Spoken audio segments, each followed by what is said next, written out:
The next definition that we have in the list is wood stud when it comes to the anchor section that we're in right now. And a wood stud anchor is generally an anchor that is snapped in. They don't snap, but you compression fit or force fit them into a frame, installing it, in an angle and then turning it horizontal, and it kind of compression fits. And the defining characteristic of a wood stud anchor is these bend over ears or tabs, and that's exactly how that's going to look when it's installed. Well, it's going to look more like this. Now, wood stud anchors are generally shipped loose. They can be welded in. They can be tack welded in. I'm a fan of tack welding in the anchors at all times because it helps eliminate them getting lost or mixed up with something else or missed in the delivery. I think also that you could argue that it contributes to a more secure installation. That anchor is not really going to move at all once it's secured to the stud, but nonetheless, they snap those in place. Again, you don't really snap them, and they look like this. What I don't like about stud anchors is it's hard to stack your frames together when they're welded in. So what we would do is we would generally take them and fold them over like this. Makes it a little bit easier, but then it's hard to rest that on the floor surface. So you're standing them up, which is more precarious. But this is exactly what a wood stud anchor is. It is a wood stud anchor because it has these tabs that you bend over, and then you obviously secure through these holes with your fastener, a nail, into the end of your double studs at an opening. And again, that just kind of compression fits in there. And for added measure, if you want to weld it in, have at it. Now, obviously, these are made in different jam depths. This is, by the way, this is a WS534, courtesy of Seco. They've made this available to us for purposes of this video. And there are variations on the wood stud anchor in the sense that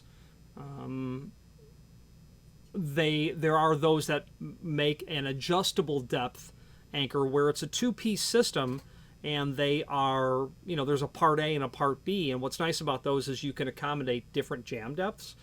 With this sort of fixed size anchor, yes, you need one for every jam depth, regardless of it being, a typical jam depth, 5 3/4 with a 4 7/8 throat, or maybe a 7 1/4 jam depth.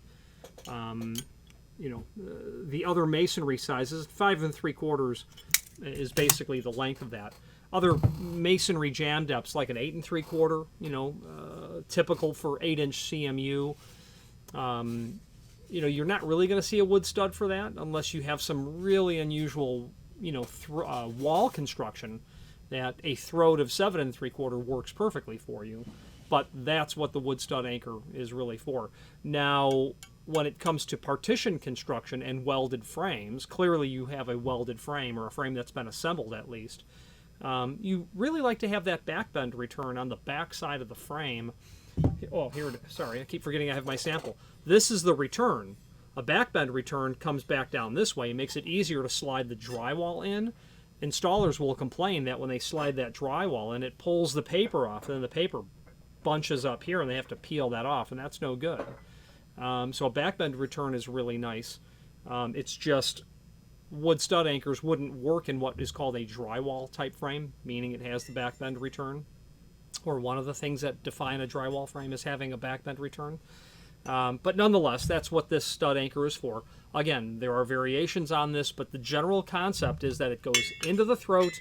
You've got these tabs that you bend over. You secure the anchor, you secure the frame via the anchor to the studs by inserting your fastener through those holes in that tab. Let's switch to the screen view and take a closer look at the Glossary's entry for this. If you've not hit subscribe yet, we would very much appreciate if you did, and hopefully you're enjoying this video. Now, let's get back to it. Here is the Glossary, and here is our wood stud entry. And here they're basically showing construction. Now the only thing that's lacking here is just showing the drywall coming in behind it. But it illustrates the point very well in the sense that you have tabs that get bent over. Now what's happening down here is, you can have hollow metal frames that will have this welded in flange or tab concept at the base of the jamb rather than a floor anchor. And that would be not uncommon as well. Frames intended for stud construction like this will often have that, or in addition to a floor anchor. And I have an example of that in a catalog, and I use the Gulfport Industries catalog because it's just, we don't necessarily do a lot of business with Gulfport, although we do a reasonable amount, but their catalog happened to be open because I was using it for something else. So rather than pull up the Seco Tech Manual or Curry's or a Republic Tech Manual, I'm just showing you this concept. So what they were showing us here, this flange down at the bottom, it's the same concept. This could get welded into your frame, and then you'll have those tabs to be welded into base of frame. They have a snap-in style too that does not require it to be welded in. That would pressure fit inside of this dimension is obviously just below 2 inch, that kind of thing. And you're going to weld these in so that your return is towards the face of the frame. And that's what it's really going to look like. Now, I had said earlier that there are lots of variations on wood stud anchors, and we're going to look at those. But to finish off this drawing, you've got your, what would be your bottom track, I suppose, your double stud, which is typical at and around door frames, not just one stud, but doubled up back to back. And the only thing this is missing here is the drywall shooting in. And that's what a wood stud, a metal device secured in a frame to be used for attachment in a wall built with wood studs. It's inherently different than the steel stud anchor because while you could certainly use a steel stud anchor for a wood stud application, that would be incorrect though. You're not going to drill holes through your 1.5-inch stud to secure it through that flange. So this is the way that is done. Okay. Now let's just look at some variations, and I could pull up a tech manual from lots of manufacturers that I have. But since this is the catalog open, and Gulfport's been very gracious with supplying us at no charge some of the anchors that we're using in these DHI glossaries. Now, a multi-purpose anchor you can use for a wood stud as well because it snaps in and has those flanges. Here is the adjustable version that I had mentioned, better seen here.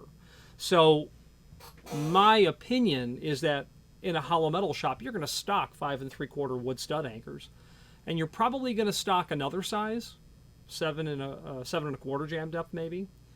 But you should also stock some of these multi-purpose because at some point you're going to do an odd frame,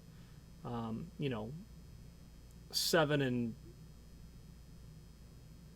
5/16 or something really strange, 7.5 inch or 8 1/4. 8 1/4 is not an unusual possible frame either, but this will allow you to accomplish putting together an unusual depth. That's the multi-purpose. So multi-purpose anchor, it can be used for metal stud, can be used for existing opening, but it's adjustable. That's the point. And then, of course, when you get into double egress frames, all double egress frames have their own variations on this material because of the way that they're set up with their unusual stepped profile. And this would be a wood stud anchor for a double egress frame, and that's going to be welded in. I'm not familiar with a snap-in or pressure fit type for a double egress frame and a wood stud. Let's wrap up this video on camera. If you are enjoying this video, please click thumbs up or like, and also please consider subscribing to our channel. Let's move on to the rest of the video. Now, wood stud anchors are really going to be used in interior partition work, obviously, when you are working on a project where they want welded frames. So the frames can come either as, generally, there are two types of frames, and what they're called is, it was for me at least, and early in my career, initially confusing because I didn't understand typical wall construction. You've got masonry frames and drywall frames. Well, you can use those if you want to, if you force them to, or if you allow for them to be compatible. You can use them in either application. You can use a drywall frame in a masonry application. That it just means, maybe you're putting a wood buck to the end of the masonry wall. Then you want a knockdown 3-piece frame. Call it a drywall frame because it integrates anchors. What you don't get in drywall frames that you may need if there's any wet masonry happening would be mortar guards behind the hinges and strikes. And you can use a masonry frame in a drywall partition wall, and that's exactly where this anchor is considered the appropriate item. Obviously, in typical construction, you're going to ship out knockdown drywall frames to the job all the time, but there are times when you need to have welded frames. The client does not want knockdown frames, and that's proven by the next time you go into your favorite coffee shop, walk into the bathroom. If that door hits up at the top, it's because that frame is no longer true plumb level and square. It's a knockdown drywall frame. Those things come loose over time, and what's really awful is drywall frames. Knockdown drywall frames will be installed over metal studs, and when they throw the compression anchor out, it's just hitting that hollow metal stud. It's just a matter of time before that frame is just not serving the opening well at all, and the door is no longer closing. So the specifier, architect, owner, contractor, whoever it is, someone will say, I got to have welded frames. I want welded frames. I know what's going to happen. They're going to come out a square, and the door's not going to work very well. It's not going to close predictably. And okay, you got welded frames. You've got wood studs. Okay, what anchor are you going to use? The wood stud anchor. So you've got a metal stud anchor, wood stud anchor for those applications when you're doing welded. It has to be something like that. So let's move on to the next definition. Thank you for watching, and if you've enjoyed this video, please click thumbs up, please subscribe, and maybe even send the video to someone that you know. Thank you.